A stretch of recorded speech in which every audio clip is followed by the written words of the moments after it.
Strictly Medicinal Materia Medica video, July 1st, 2018. Today we're talking about mullein. In this case we have the Verbascum olympicum, which is in the family Scrophulariaceae and is native to Europe, introduced here on our farm in the US. There are two main types of mullein that are used in herbal therapy. The Verbascum thapsus, which is our common mullein, and Verbascum olympicum, which is the multi-headed candelabra-like mullein that is very good for production of the flowers.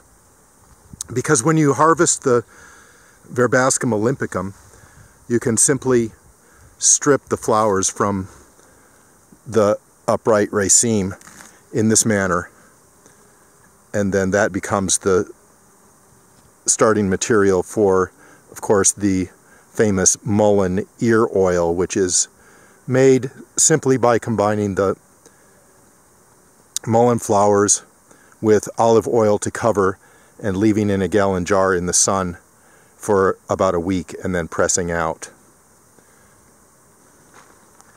Mullein is very good at rushing the lymph now, isn't it? So it's known as a lymphatic stimulant. And all parts of the plant can be used. The leaves, the flowers. The leaves of our Olympic mullein are perhaps a bit less useful than those of Verbascum thapsus, but they can be used interchangeably. Mainly the way you look at it is common mullein is best for leaf production and Olympic mullein is best for flower production. The leaves, you can see the leafy rosette right there. The leaves are going to be very useful for application for any kinds of lymphatic swelling, including and especially mastitis. So you would take the leaf fresh and remove it from the plant, steam it until very hot, and then apply it in layers to the affected place, whether it be perhaps the lymph in the neck or any lymphatic swelling. It's really fun to apply it to the breast. In other circumstances it would be fun, but mastitis is really no fun. Then you would cover it with a towel and allow it to work for at least 20 minutes, and then remove and apply then the mullein oil afterwards to the breast. Oftentimes in mastitis, the Phytolacca americana, which is the poke root, is also utilized, but that can be toxic. So you would want to wash the nipple before you would then suckle the baby afterwards. In any case, this will help move the lymph and remove toxic metabolic debris from the body, and it is a very effective treatment for mastitis, both in humans and in ruminants, like especially milk cows and goats.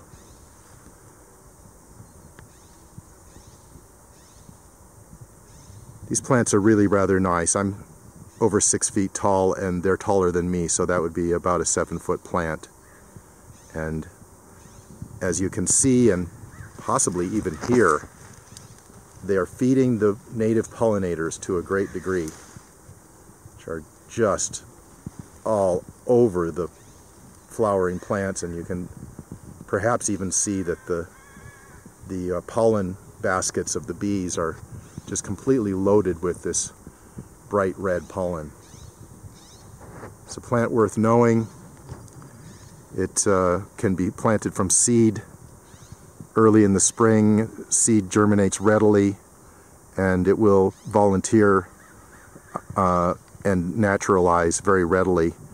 It grows best in ground that has been disturbed and often will lie dormant for many years. Being a light-dependent germinator, after the ground is disturbed, the seed comes to the surface. The seed is encouraged to germinate by the sun. Photodependency, they call it.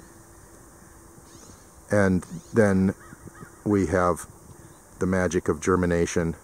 It's a biennial plant, so it's going to make a basal rosette in the first year and then go up into the flower in the second year and then die back. Self-sustaining populations of medicinal herbs on the wild medicinal herb farm. Not a bad way to go. The medicine is always there when you need it.